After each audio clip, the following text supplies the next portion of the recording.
ప్రేమగల తండ్రి, ఇంతవరకు మీరు మాకు ఇచ్చిన వాగ్దానాన్ని బట్టి నీకు స్తోత్రాలు. నువ్వు నోవహును చూశావు, అతన్ని ఓడలో ప్రవేశించమని ఆదేశించావు.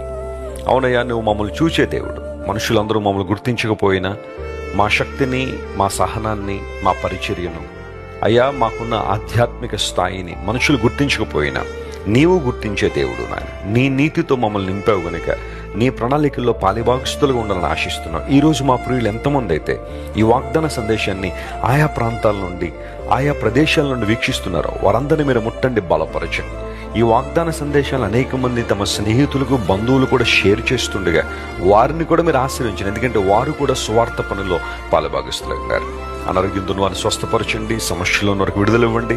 పరిష్కారం దొరకని సమస్యలతో పోరాడుతున్న వారికి నీవే నీ సహాయాన్ని అందించి అద్భుతం చేయండి. యేసుక్రీస్తు వారి దివ్య సముఖంలో ఈ మా మనవులు సమర్పించి వేడుకొనిచున్నాం తండ్రి. ఆమెన్.